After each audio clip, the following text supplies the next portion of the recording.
Si le football est si populaire aujourd'hui, c'est grâce aux stars bien entendu, aux joueurs légendaires tels que Zidane, Rooney, Maradona, R9 et bien sûr Messi et Cristiano Ronaldo.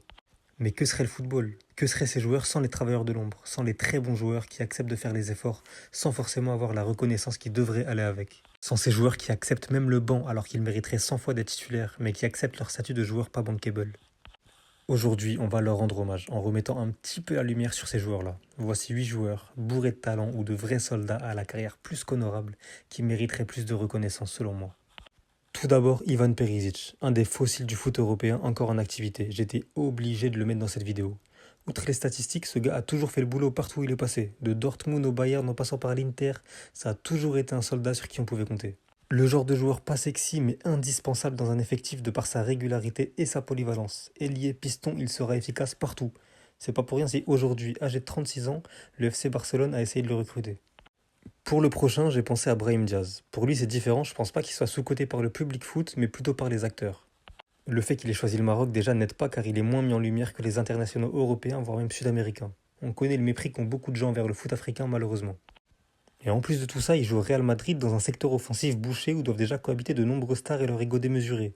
Brahim, de par sa qualité technique largement au-dessus du lot, son intelligence de jeu, mérite qu'on lui laisse les clés d'une équipe à la manière d'un haut de garde Arsenal. Quitte le Real, trouve l'équipe qui te correspond et tu auras la renommée que tu mérites. On a aussi celui qui m'a inspiré cette vidéo, Edin Dzeko. Il est un exemple de régularité. Je dis qu'il est sous-coté, mais c'est même plus que ça.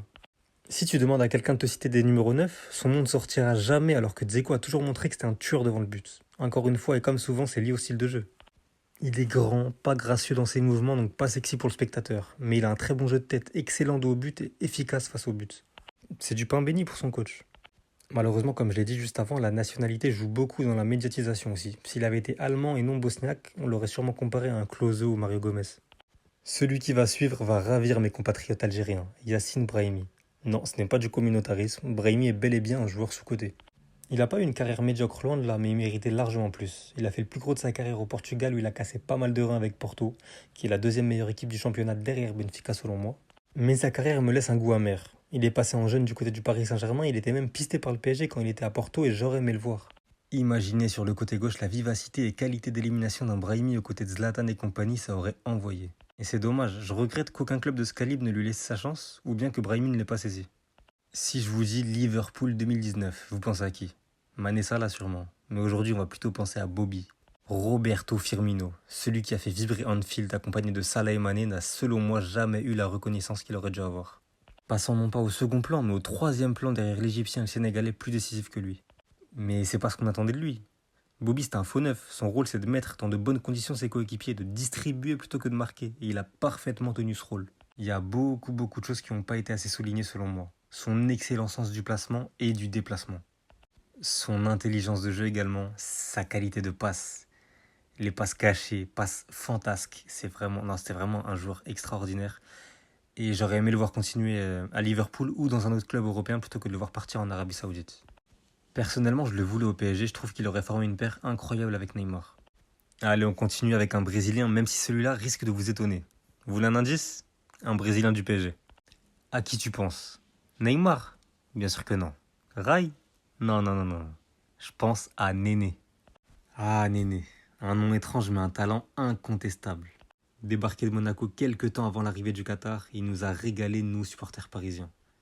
Le genre de joueur à te changer un match juste sur une passe, surtout une frappe. Lors de matchs compliqués, son pied gauche aux 25 mètres nous a bien servi et pas qu'une fois. Encore présent à l'arrivée de grosses stars telles que Zlatan, Mota, etc., Néné faisait pas tâche, loin de là.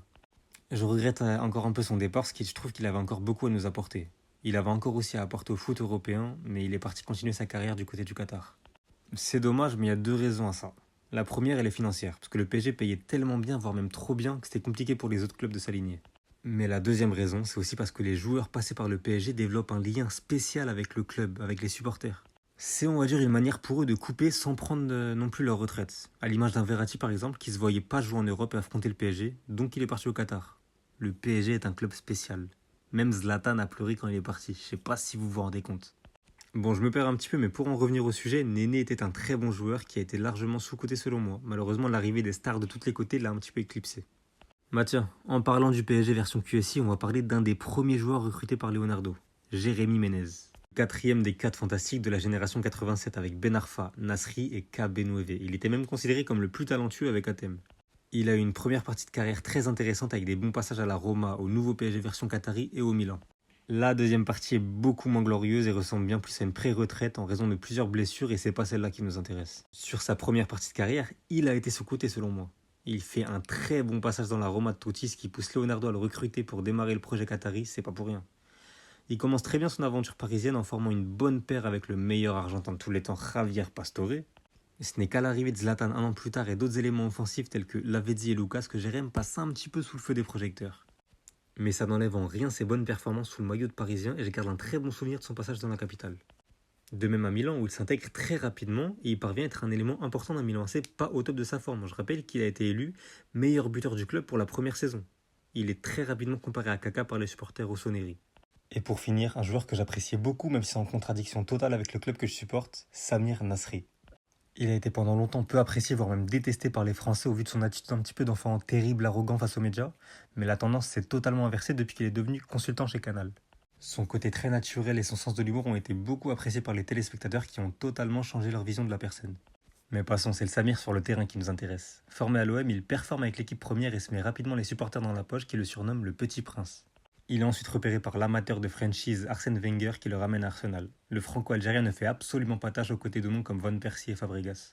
Et c'est d'ailleurs ces très bonnes performances qui le poussent vers Manchester City 3 saisons plus tard. Tout va pour le mieux en club, mais c'est en sélection que le bas blesse. L'entente était parfaite entre Laurent Blanc et Nasri. Le White l'a d'ailleurs emmené avec lui disputer l'Euro 2012. Mais c'est avec l'arrivée de Deschamps que les choses se corsent. Dédé ne voit pas les qualités de Nasri et l'apport qu'il peut apporter à l'équipe et reste focalisé sur le caractère et la forte personnalité de ce dernier. La faute à son problème avec les joueurs créatifs, vous me direz. Il le prend donc pas avec lui à la Coupe du Monde 2014. Et ouais, quelle injustice. Ce que n'accepte pas Nasri qui méritait d'y aller et décide de prendre sa retraite internationale à seulement 27 ans. Tout au long de sa carrière, Samir a subi des préjugés sur l'image qu'il renvoyait, détesté par la presse qui ont contribué à nuire à son image afin de le faire haïr par les fans de foot. Le petit prince méritait tellement plus de reconnaissance de la part des spectateurs et de confiance de la part des acteurs. Maintenant, la question qu'on se pose c'est, pourquoi ces joueurs sont-ils si sous-cotés ? Eh bien, j'y ai répondu tout au long de la vidéo en fait. On a ces joueurs sous-cotés car tout simplement ils ne sont pas sexy, leur jeu ne fait pas vendre. J'ai cité Perisic et Dzeko comme j'aurais pu citer Müller ou Milner. C'est des joueurs qui sont dans l'efficacité ou la simplicité et pas dans le spectacle pour certains. Ou leur nationalité ne me permet pas de les mettre en avant pour d'autres. Croyez-moi que si Hakimi était espagnol, le ballon d'or serait déjà chez lui à l'heure actuelle vu la saison stratosphérique qu'il nous a sortie. On a aussi cette catégorie de joueurs qui sont entre guillemets boycottés comme Nasri ou Menez en raison de leur caractère. Mais concentrez-vous sur le ballon, c'est tout ce que veulent ces joueurs. Les médias ont détruit assez de joueurs comme ça, ne les laissons pas nous dicter quoi penser d'un tel ou un tel. J'ai sélectionné seulement 8 joueurs car ce sont des joueurs que j'apprécie et je voulais leur dédier une vidéo mais il y en a tellement d'autres qui auraient mérité de figurer dans cette vidéo. Je pense d'ailleurs à un joueur qui était tellement sous-coté que j'appréciais vraiment beaucoup et je voulais lui rendre hommage dans cette vidéo, Diogo Jota, ainsi que son frère.